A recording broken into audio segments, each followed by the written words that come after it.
Hello dear students, so our next topic is adaptations for food. So animals के feeding habit के हिसाब से हम उन्हें 5 कैटेगरीज में डिवाइड कर सकते हैं which are herbivorous, carnivorous, omnivorous, parasites and scavengers. So let us discuss them one by one. First one is herbivorous. So ऐसे एनिमल्स जो कि सिर्फ प्लांट्स या प्लांट के प्रोडक्ट के ऊपर डिपेंड करते हैं अपने फूड के लिए, उन्हें हम हर्बीवोरस एनिमल्स कहते हैं. ओके जैसे कि cows, horses, goats, deers, zebras, camels, elephants, rabbits, ये सभी सिर्फ ग्रास या प्लांट्स के लीव्स खाते हैं या उसके फ्रूट्स खाते हैं. सो इन्हें हम हर्बीवोरस कहते हैं. सो इनके टीथ जो हैं वो ग्रास को कट और च्यू करने के हिसाब से एडेप्टेड होते हैं. ओके अब हम नेक्स्ट बात करते हैं कार्निवोरस की, यानी जो मीट ईटिंग एनिमल्स हैं, जो मीट खाते हैं, जैसे कि tigers, Lions, Wolves, jackals. Okay इनके जो फ्रंट के साइड टीथ होते हैं वो क्या होते हैं, बहुत शार्प होते हैं ताकि फ्लैश को वो टीयर कर सकें. ईगल जो है वो भी एक कार्निवोरस बर्ड है. अब ईगल के पास टीथ तो नहीं है, तो उसका जो चोंच होता है, बीक होता है, वो क्या होता है, काफ़ी शार्प होता है, जो कि उसे फ्लैश टीयर करने में हेल्प करता है. नेक्स्ट हम बात करते हैं ओमनीवोरस एनिमल्स की. सो ओमनीवोरस कैसे एनिमल्स होते हैं जो कि दोनों खाते हैं, वो प्लांट भी खाते हैं और मीट भी खाते हैं, जैसे कि bears, monkeys, crows, human beings. अब इनके टीथ दोनों टाइप के फूड खाने के लिए अडेप्टेड होते हैं ताकि ये प्लांट के प्रोडक्ट भी खा सकें और एनिमल मटेरियल भी कंज्यूम कर सकें. नेक्स्ट जो टाइप है वो है पैरासाइट्स. सो पैरासाइट्स क्या होते हैं, पैरासाइट्स एनिमल के बॉडी के ऊपर या इनसाइड ऑफ द बॉडी में रहते हैं और उनसे वो उन फूड ऑब्टेन करते हैं, जैसे कि bed bugs, worms, fleas, mosquitoes, lice. ये कुछ पैरासिटिक एनिमल्स हैं. जैसे कि लाइस जो है वो बॉडी के ऊपर रहता है, स्किन के ऊपर, और ब्लड सक करता है. मॉस्किटो जो है वो ब्लड सक करता है. तो ये पैरासिटिक एनिमल के एग्जांपल्स हैं.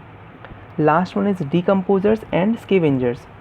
सो ये कैसे एनिमल्स हैं, ये ऐसे एनिमल्स हैं जो कि डेड और डिकेइंग एनिमल को खाते हैं. जो एनिमल्स ऑलरेडी डेड हैं, उनकी बॉडी डेड और डिकेइंग सड़ रही है, उसको ये कंज्यूम करते हैं. इसके एग्जांपल हैं हैना, है ना, वल्चर. ये क्या करते हैं, डेड एनिमल की बॉडी को खाते हैं. कुछ माइक्रो ऑर्गेनिज्म भी होते हैं, बहुत छोटे ऑर्गेनिज्म होते हैं जिन्हें हम नेकेड आई से नहीं देख सकते, वो भी इन डेड एनिमल के ऊपर कंज्यूम करते हैं, जैसे कि बैक्टीरिया. तो इन्हें हम स्कैवेंजर्स ना कह के हम इन्हें कहते हैं डिकम्पोजर्स. स्कैवेंजर्स और डिकम्पोजर्स हमारे एनवायरनमेंट को क्लीन रखने में हेल्प करते हैं. अगर ये उन पर फीड नहीं करते तो वो डेड बॉडी वहीं का वहीं पड़ा रहता और हमारा एनवायरनमेंट ख़राब होता. सो ये हमारे एनवायरनमेंट को साफ़ करने में भी हेल्प करते हैं. Now next type of adaptation is adaptation for protection. So animals अपने आप को बचाने के लिए क्या क्या एडेप्टेशन करते हैं वो हम देखते हैं. सो कुछ एनिमल्स जैसे कि एलिफेंट्स, बर्ड्स, एंड्स, ये ग्रुप में रहते हैं. बहुत सारे एनिमल्स एक साथ रहते हैं ताकि वो अपने आप को प्रोटेक्ट कर सकें. कुछ एनिमल्स जैसे कि डियर और कैंगरूज जो हैं ये काफ़ी तेज़ दौड़ पाते हैं और अपने दुश्मनों से अपने आप को प्रोटेक्ट कर पाते हैं. स्नेल्स और टॉर्टोइजेस के पास एक शेल होता है, स्ट्रॉन्ग शेल होता है इस तरीके का, और जैसे ही ये डेंजर सेंस करते हैं ये अपने शेल के अंदर छुप जाते हैं. राइनोसेरस और बफेलोस के पास हॉर्न्स होता है अपने आप को प्रोटेक्ट करने के लिए. एक फ़िश है कटल फिश, इसकी बॉडी में एक इंक सैक होता है और जैसे ही ये डेंजर फील करती है अपने आसपास, ये अपने बॉडी से वो इंक रिलीज़ करती है और अपने आप को बचा पाती है. कुछ एनिमल्स हैं जैसे कि polar bear, chameleon, stick insects, ये आसपास अपने सराउंडिंग में मिक्स हो जाते हैं. जैसे कि पोलर बेयर का बॉडी वाइट है और उसके आसपास क्या है, स्नो है, सो वाइट में वाइट मिक्स हो जाता है. कैमेलियन जो गिरगिट है वो अपना कलर चेंज कर पाता है.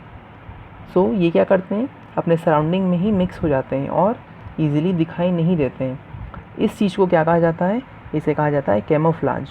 ओके अपने बॉडी को इस तरीके से चेंज करना कि वो अपने सराउंडिंग में मिक्स हो जाए, इसे हम कहते हैं camouflage. Okay now last one is adaptations in behaviour. So adaptations in behaviour. So कुछ एनिमल्स होते हैं जैसे कि फ्रॉग्स, स्नेक्स, लिजर्ड्स, ये कोल्ड कंडीशन में सर्वाइव नहीं कर पाते. इनका बॉडी जो है वो कोल्ड कंडीशंस को नहीं सह पाता। सो ये क्या करते हैं, समर सीज़न में ही ये एक्स्ट्रा फूड खाते हैं और उसे अपने बॉडी में स्टोर कर लेते हैं, और जब विंटर सीज़न आता है, जब कोल्ड पीरियड आता है, तो ये एक लॉन्ग स्लीप में चले जाते हैं।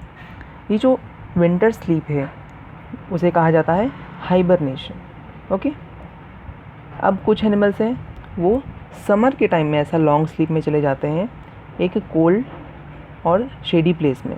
तो जो समर स्लीप है उसे क्या कहा जाता है, उसे कहा जाता है एस्टिवेशन।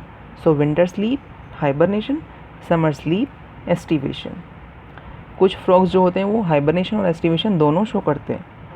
ओके, अब कुछ बर्ड्स होते हैं जब उनको विंटर में फूड अवेलेबल नहीं होता है तो वो क्या करते हैं, जिस प्लेस पर वो रह रहे थे वहाँ से वो दूसरे प्लेस पर चले जाते हैं।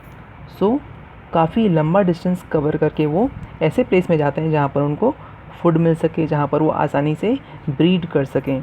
सो ये जो लॉन्ग मूवमेंट है उसे क्या कहा जाता है, उसे कहा जाता है माइग्रेशन। ओके, कुछ बर्ड्स जो हैं वो विंटर में माइग्रेट करते हैं, कुछ बर्ड्स जो हैं वो समर में माइग्रेट करते हैं। तो इसे कुछ एग्जांपल्स क्या हैं, Siberian crane, greater flamingos, ruffs, yellow and white wagtails, ये माइग्रेटरी बर्ड्स के एग्जांपल हैं। ये बर्ड्स एक जगह से दूसरी जगह सीज़न चेंज होने पर मूव करते हैं। ओके, सो स्टूडेंट्स, हमने इस चैप्टर की रीडिंग कंप्लीट कर ली है। अब मैं आपको ऑब्जेक्टिव्स जो है वो सेंड कर रहा हूँ जिसे आप कॉपी में नोट डाउन करेंगे। ओके।